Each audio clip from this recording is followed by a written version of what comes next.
کیا گیا جب مودی صاحب جو ہے وہ اسرائیل میں موجود تھے، اور آپ کو کھل کر یہود و ہنود کا گٹھ جوڑ نظر آ رہا ہے کہ کس طرح سے اسرائیل اور بھارت مل کر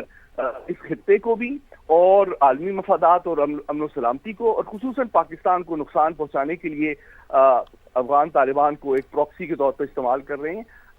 یہ جو ان کا منافقانہ رویہ ہے، 50 سال کے جو ہمارے احسانات ہیں، اس کا اس سے بہتر جو ہے میں سمجھتا ہوں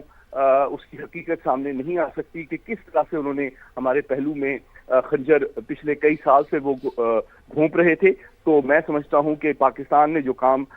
جو فیصلہ کیا ہے اور ایک فیصلہ کن کارروائی جو شروع کی ہے ایئر پار کے ذریعے سے اور زمینی افواج کے ذریعے سے، میں سمجھتا ہوں اس کو پائے تکمیل تک پہنچانا ضروری ہے، کیونکہ افغان سرزمین میں ان کی جو مسلح تنظیم افغانستان کے عوام اور ان کی سرزمین پر قابض ہے، جس کی کوئی لیجیٹیمیسی نہیں ہے، جس کی عوام میں کوئی سنوائی نہیں ہے، کوئی نمائندگی نہیں ہے، تو میں سمجھتا ہوں کہ یہ تو دراصل افغان عوام کے حقوق اور آزادی اور ترقی خوشحالی کی جنگ ہے جو پاکستان ان کے لیے لڑ رہا ہے۔ تو بالکل ضروری ہے کہ افغان عوام جو ہیں بھرپور پاکستان کا ساتھ دیں تاکہ اس مسلح دہشت گرد تنظیم سے اس خطے کو اور سب سے بڑھ کے خود افغانستان کو بھی پاک کیا جا سکے، اور یہ خطہ اور پاکستان خصوصی طور پہ ہم اور ترقی کی منزلیں طے۔ جی اچھا سید محمد علی صاحب، بڑی تفصیلاً آپ نے ہمیں بتایا، سارے ڈائنامکس کے حوالے سے بھی بتایا، افغانستان کے حوالے سے۔ میں ذرا تھوڑا سا چاہوں گا کہ اس چیز کے اوپر بھی آپ روشنی ڈالیں کہ ماضی میں بھی ہم یہ دیکھتے رہے ہیں کہ ہم نے بہت سمجھانے کی بھی کوشش کی، سفارتی لحاظ سے بھی ہم نے بہت کوششیں کیں، اور پاکستان نے ہمیشہ برداشت اور تحمل کا مظاہرہ کیا، چونکہ دوسری طرف بھی ہم یہ دیکھ رہے ہیں کہ وہاں پہ مسلم کمیونٹی ہی ہے، تو ظاہر ہے ہم تو نہیں چاہیں گے کہ کسی ایک مسلمان کی بھی جان جائے، لیکن پاکستانی افواج نے، مسلح افواج نے بڑی پروفیشنل طریقے سے یہ کاروائیاں کی ہیں، اور دہشت گردی کے ان مراکز کو ہی تباہ کیا گیا ہے جہاں سے پاکستان میں دراندازی کی کوششیں کی جاتی ہیں۔ لیکن اب ماضی کو دیکھتے ہوئے کیا آپ سمجھتے ہیں کہ یہ افغان طالبان رجیم کسی کی بھی بات سننے کے لیے تیار ہے؟ گو کہ سفارتی کوششیں بھی ہم نے کر کے دیکھ لیں، بلکہ جن کی بات یہ سنتے ہیں علماء اکرام کی بھی ہم نے ان کو بھی بیچ میں ڈالا ہے، ان کو بھی بات کرنے، ہم نے کہا کہ بھئی آپ ان سے بات کریں، لیکن یہ تو ان کی بات سننے کے لیے تیار نہیں ہے۔ تو پھر کیا اس کا حل یہی ہے کہ ان کو اسی طریقے سے نیست و نابود کیا جائے، یا پھر بات چیت کا دروازہ کہیں نہ کہیں کھلا ہونا چاہیے؟ بہت اہم سوال کیا آپ نے۔ دیکھیے، اور بڑی امپورٹنٹ بات آپ نے اپنے ناظرین سے شیئر کی کہ جناب کچھ عرصہ قبل جو تقریباً 1000 کے قریب انتہائی جید علماء تھے تمام مکاتب فکر کے، ان کی ایک نشست جو ہے وہ کابل میں ہوئی تھی، اور خود انہوں نے زور دیا تھا افغان طالبان پہ کہ دہشت گردی جو ہے اور کسی مسلمان کا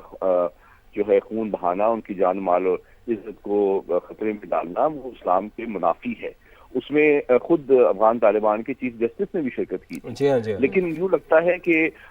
وہ جو بھارتی اور اسرائیلی جو فنڈنگ ان کو مل رہی ہے، اس کے عوض انہوں نے اپنا دین، ایمان، عقیدہ سب کچھ بیچ دیا ہے، اور اسی وجہ سے آپ نے دیکھا کہ کھلم کھلا جس طرح سے وہ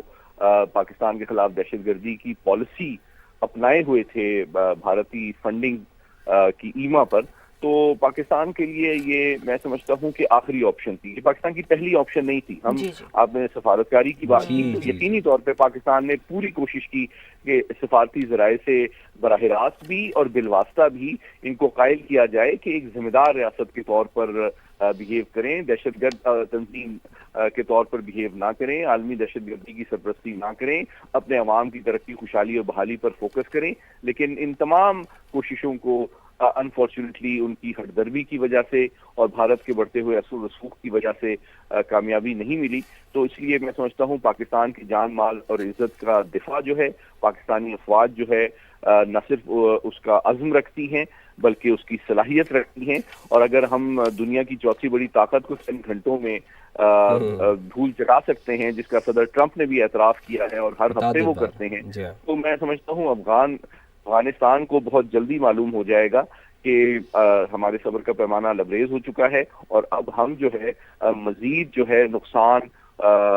نہیں اٹھانا چاہتے، اور ہم ان کو ایک عبرتناک سزا دیں گے، اور ہر اس شخص کو جو پاکستان کے خلاف جارحیت میں یا دہشت گردی میں ملوث ہوگا، اور انشاءاللہ ہماری عوام، ہماری فوج، ہمارے انٹیلیجنس ادارے، ہماری حکومت مل کر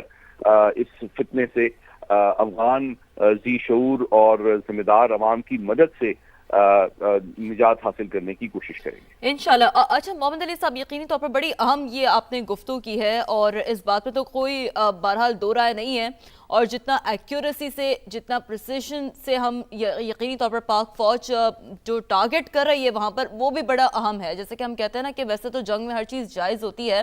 لیکن جنگ میں بھی اخلاقیات کا اعلیٰ مظاہرہ کیسے کیا جاتا ہے وہ کوئی سیکھے تو پاک فوج سے سیکھے۔ اب قندھار میں بھی افغان طالبان کا جو کور ہیڈ کوارٹرز ہے اسے تباہ کیا گیا،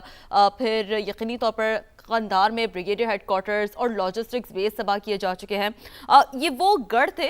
یہ وہ اہم مراکز تھے سید محمد علی صاحب جہاں سے دہشت گردی پروان چڑھتی تھی۔ تھوڑا سا اگر ہم اسے مستقبل کے لینس میں دیکھیں، سالوں سے، ڈیکیڈ سے یہاں پر ذہن سازی ہوتی تھی، دہشت گردی کی پلاننگ ہوتی تھی، اور پورا نہ صرف خطہ بلکہ دنیا نے دیکھا ہے، اس چیز کو فیس کیا ہے کہ اس سے متاثر ہوتی تھی۔ آگے اگر ہم فیوچرسٹک سوچ کے تناظر میں بات کریں تو کیا سمجھتے ہیں یہ جو اقدامات پاک فوج کی جانب سے کامیابی کے طور پر اٹھائے گئے ہیں، آگے کس طرح مستقبل اس کا مزید آپ تاریخ دیکھتے ہیں؟ کیا آگے کی آپ ٹائم لائن دیکھتے ہیں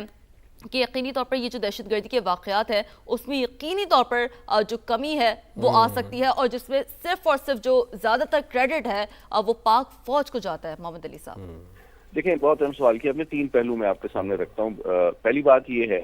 کہ چونکہ یہ ایک دہشت گرد تنظیم ہے جو افغانستان پر قابض ہے،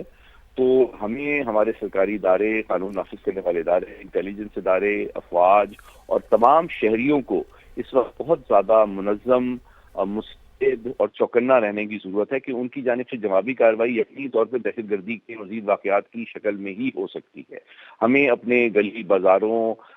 مسجد اور جو تمام تعلیمی ادارے ہیں اس میں ایک دوسرے سے انفارمیشن شیئرنگ کرنی چاہیے، ریاستی اداروں کے ساتھ رابطہ امپروو کرنا چاہیے تاکہ کوئی مشتبہ شخص اگر نظر آئے تو اس کو فوری طور پر رپورٹ کیا جائے اور کسی بڑے نقصان سے بچا جائے۔ دوسری بات یہ ہے کہ میں سمجھتا ہوں کہ پاکستان کی اس جنگ کے جو مقاصد ہیں وہ بالکل واضح عالمی قانون کے اور عالمی ضابطوں کے اور قومی سلامتی کے عین مطابق ہیں، اور وہ یہ ہے کہ ایک دیرپا اور فیصلہ کن انداز میں افغانستان کے اندر دہشت گردی کے مراکز اور صلاحیت کا خاتمہ۔ تو میں سمجھتا ہوں کہ اس ہمارے مقاصد کی کامیابی اور تکمیل کا فیصلہ خود افغان حکومت کرے گی کہ اگر وہ سمجھتے ہیں کہ انہوں نے اگر اتنی بھاری قیمت ادا کی ہے دہشت گردی کی سرپرستی میں، پاکستان دشمنی میں، تو کیا وہ مزید یہ قیمت ادا کرنا چاہتے ہیں، یا وہ سمجھتے ہیں کہ نہیں، انہوں نے اب کسی کو تبدیل کرنا ہے، اور وہ چاہیں تو میں سمجھتا ہوں جو ہمارے مشترکہ جو دوست ممالک ہیں جن کے ذریعے سے ہم نے پہلے بھی ان کو قائل کرنے کی کوشش کی کہ وہ ایک غیر سمجھانہ دہشت گردی کی سرپرستی کا طرز عمل ترک کر دیں، چاہے وہ چین ہو، چاہے وہ روس ہو، چاہے وہ سعودی عرب ہو، چاہے وہ ایران ہو، چاہے